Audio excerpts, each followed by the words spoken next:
బలవంతుల పాలనలో పాలితులెప్పుడూ పీడితులే. అగ్రవర్ణాలదే అధికారమైతే నియంతృత్వమే బహుజనులకు బహుమతి. అందుకే క్షత్రియుడే కత్తిపట్టాలన్న సూత్రాన్ని ఓ యోధుడు మార్చాడు. సబ్బండ వర్ణాల బలగంతో రాజ్య అధికారం సంపాదించాడు. పూలే కంటే ముందే సామాజిక న్యాయాన్ని ప్రపంచానికి అందించాడు. అతను మరెవరో కాదు, సర్దార్ సర్వాయి పాపన్న గౌడ్. సర్దార్ సర్వాయి పాపన్న గౌడ్ 3.5 శతాబ్దాల క్రితం ఈ పేరు సంచలనం. రాజ్య అధికారం గురించి కనీసం ఆలోచించటమే పాపమైన కాలంలో సింహాసనాన్ని అధిష్ఠించిన బహుజన సింహం, నవాబుల తాబేదారుగా మారిన అగ్రవర్ణ దోపిడీ వ్యవస్థపై తిరుగుబాటు చేసిన ధైర్యశాలి. 16వ శతాబ్దంలోనే తెలంగాణ గడ్డపై పోరు విత్తనాలు నాటిన విప్లవకారుడు. బలహీన వర్గ కుటుంబంలో పుట్టి రాచరిక పునాదులను కదిలించిన ధీరోధాతుడు సర్వాయి పాపన్న గౌడ్. తెలంగాణ పౌరుషాన్ని పోతపోసుకున్న గౌడ్ సాబ్ సర్వాయి పాపన్న వరంగల్ జిల్లా ఖిలాషాపూర్లో 1650 ఆగస్టు 18న పుట్టాడు. తండ్రి చిన్నప్పుడే మరణించడంతో తల్లి సర్వమ్మే అన్ని అయి పాపన్నను పెంచింది. రాచరిక వ్యవస్థ నీడలో జమీందార్లు, జాగీర్దార్లు సాగిస్తున్న అరాచకాలను ప్రత్యక్షంగా చూడటంతో చిన్నతనంలోనే తిరుగుబాటు లక్షణం నరాన ఇంకింది. అందుకే ఎలాగైనా ఆ నిరంకుశత్వాన్ని సమాధి చేయాలనుకున్నాడు. కుల వృత్తిని కూడా వదిలిపెట్టి ప్రజల కోసం పోరుబాట పట్టాడు. అయితే అగ్రకుల పెత్తనాన్ని అణచాలంటే ఒక్కరితో సాధ్యం కాదని మొత్తం బహుజన కులాలను ఏకం చేశాడు. అందుకే స్నేహితులైన చాకలి సర్వన్న, మంగళి మాసన్న, కుమ్మరి గోవిందు, జక్కుల పెరుమాండ్లు, దూదేకుల పీర్ మహ్మద్, కొత్వాల్ మీర్ సాహెబ్లతో గెరిల్లా సైన్యాన్ని తయారు చేశాడు. అగ్రకుల భూస్వాములు, వ్యాపారుల గడీలపై, కోటలపై దాడి చేశాడు. సంపదను బహుజన పేదలకు పంచాడు.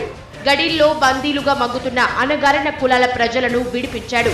12 మందితో ప్రారంభమైన పాపన్న గౌడ్ సైన్యం 12,000కు చేరింది. చిన్న చిన్న సంస్థానాలను ఆక్రమించి రాజ్యాన్ని విస్తరించాడు పాపన్న గౌడ్. మరఫిరంగుల నుంచి అశ్వబలం వరకు ఒక రాజ్యానికి ఉండవలసిన అన్ని రకాల సైనిక సంపత్తిని సమకూర్చుకున్నాడు. వరంగల్ జిల్లా ఖిలాషాపూర్లో పటిష్టమైన కోటను కట్టించాడు. పరాక్రమంలోనే కాదు, రాజనీతిలో కూడా పాపన్న ఏ చక్రవర్తికి తీసిపోడు. స్వయం సమృద్ధి కోసం ఎన్నో సంస్కరణలు చేశాడు.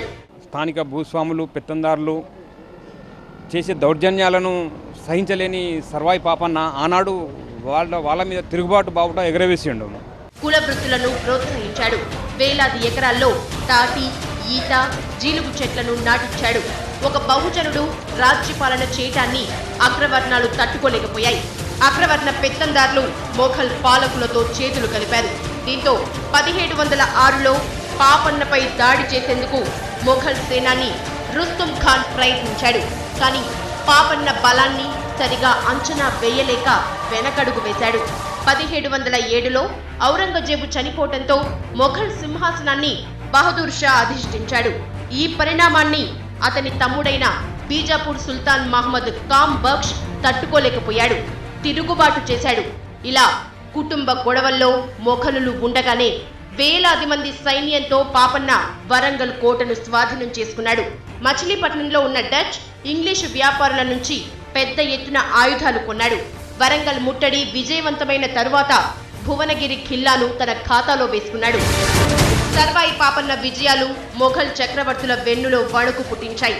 అయితే సర్వాయి పాపన్న ఒక స్వయం పాలకుడని తెలుసుకున్న మొఘల్ చక్రవర్తి బహదూర్ షా అతనికి స్నేహహస్తం అందించాడు. అధికారిక గుర్తింపు కోసం చట్టబద్ధంగా, న్యాయ సమ్మతంగా కప్పం చెల్లించి రాజ్యపాలన చేసుకోవచ్చని అన్నాడు. పాపన్న ఆ అవకాశాన్ని సద్వినియోగం చేసుకున్నాడు. బహదూర్ షాకు 14 లక్షల రూపాయలు ఇవ్వడంతో పాటు మొఘల్ సైనికులకు భారీగా ఆహార ధాన్యాలు, ఇతర నిత్యావసర వస్తువులు ఇచ్చాడు. దీనికి ప్రతిఫలంగా గోల్కొండ కోటకు పాపన్నను రాజుగా ప్రకటించాడు. దళితులపైన, దళిత బహుజనులపైన, స్త్రీలపైన జరుగుతున్నటువంటి అఘాయిత్యాలన్నీ కూడా ఆగిపోవాలంటే కేవలం స్వయం నిర్ణయాధికారము, రాజ్యాధికారము, స్వయం పాలన ద్వారా మాత్రమే సాధ్యమవుతుందని చెప్పి బలంగా నమ్మినటువంటి సర్వాయి పాపన్న వీళ్ళందరినీ కూడగట్టి ఆ రోజు 1675 ప్రాంతం లోపల మొఘల్ చక్రవర్తుల మీద దండయాత్ర చేసే క్రమం లోపల తెలంగాణ ప్రాంతంలో ప్రధానంగా కరీంనగర్, వరంగల్, నల్గొండ జిల్లాలలో ఉన్నటువంటి 3 జిల్లాలను, అక్కడ ఉండేటువంటి గడీలను కొల్లగొట్టి మొఘల్ సామ్రాజ్యాన్ని, గోల్కొండ ఖిల్లాను కూడా ఎదిరించినటువంటి మహాయోధుడు. ఒక కళ్ళు గీసేవాడు గోల్కొండకు రాజు కావడాన్ని అగ్రవర్ణ కులాలు జీర్ణించుకోలేకపోయాయి. అందుకే పాపన్న బహుజన రాజ్యాన్ని కూల్చటానికి ఎన్నో కుట్రలు చేశాయి. ఇందులో భాగంగా బహదూర్ షాకు లేనిపోని మాటలు చెప్పి పాపన్నపై యుద్ధానికి రెచ్చగొట్టాయి. 1709లో తాడికొండలో మొఘల్ సైన్యానికి పాపన్న యోధులకు మధ్య భీకర యుద్ధం జరిగింది. కొన్ని నెలల పాటు అది కొనసాగింది. చివరకు ఆ పోరాటంలో పాపన్న సైన్యం ఓడిపోయింది. పరిస్థితులు అనుకూలంగా లేనప్పుడు వెనకడుగు వేయటంలో తప్పు లేదనుకున్న పాపన్న అక్కడి నుంచి రహస్య ప్రాంతానికి వెళ్లిపోయాడు. సర్వాయి పాపన్న ఎక్కడ ఉన్నాడో కొన్ని రోజుల పాటు ఎవరికీ తెలియలేదు. చివరకు హుస్నాబాద్లో ఓ కల్లు మండువాలో గీత కార్మికుడిగా పనిచేశాడు. ఆ గ్రామంలో గౌడ కులస్తులు ఎక్కువగా ఉండటంతో అదే సురక్షిత ప్రాంతం అనుకున్నాడు పాపన్న. కానీ అప్పటికే గౌడ్ సాబ్ కోసం ఊరూరా గాలిస్తున్న మొఘల్ సైనికులు పాపన్నను గుర్తించి పట్టుకున్నారు. అతని తలను నరికి బహదూర్ షాకు బహుమానంగా పంపారు. మొండాన్ని గోల్కొండ కోట గుమ్మానికి వేలాడదీశారు. స్వయం పాలన కోసం ఉద్యమించిన వీరుడిగా చరిత్రలో నిలిచిన పాపన్నకు రావలసినంత గుర్తింపు రాలేదు. అదే కాలంలో మొఘల్ పాలనపై సమరశంఖం పూరించిన శివాజీకి పాపన్న ఏ మాత్రం తక్కువ కాదు. దక్షిణ భారతదేశంలో మొఘలుల సామ్రాజ్య విస్తరణను అడ్డుకున్న తొలి యోధుడు పాపన్నే. ఇంతేకాదు, పూలే కంటే ముందే బహుజనులందరి సంక్షేమం కోసం పాటుపడిన సామాజిక విప్లవకారుడు పాపన్న. అయినా చరిత్రలో సర్దార్ సర్వాయి పాపన్నకు తగిన ప్రాధాన్యం దక్కలేదు. ఇక్కడ ఆయన చారిత్రక ఆధారాలు పుష్కలంగా లభిస్తూ ఉన్నాయి. సర్వాయిపేటలో కానివ్వండి, కిలాషాపురంలో కానివ్వండి, ఇక్కడ ధూల్మిట్టలో కానివ్వండి, ఎక్కడ పడితే అక్కడ ఆయన శిలాశాసనాలు కనిపిస్తున్నప్పటికీ కూడా చరిత్రలో ఎక్కడ కూడా ఆయన పేరు రావడం జరగలేదు. బహుజన సామ్రాజ్య స్థాపనకు కత్తిపట్టిన మొదటి మొనగాడు మన పాపన్న. మన పాపన్న గొప్పతనాన్ని తెలుసుకున్న బ్రిటిష్ వాళ్ళు లండన్ మ్యూజియంలో గౌడ్ సాబ్ ఫోటోను పెట్టుకున్నారు. కానీ ఇక్కడ ఏం జరిగింది? తొలి బహుజన రాజు సర్వాయి పాపన్న జీవితాన్ని, విజయాలను మట్టిలో కప్పారు. ఆ యోధుడి గొప్పతనాన్ని చీకట్లో కలిపారు. అందుకే ఆంధ్ర ఆధిపత్యం రాసిన చరిత్రలో పాపన్న పేరు కనిపించదు. మరాఠా యోధుడు శివాజీకి వచ్చిన గుర్తింపు మరి పాపన్నకు ఎందుకు రాలేదన్నది చరిత్ర రాసిన వాడే ప్రశ్నించుకోవాలి.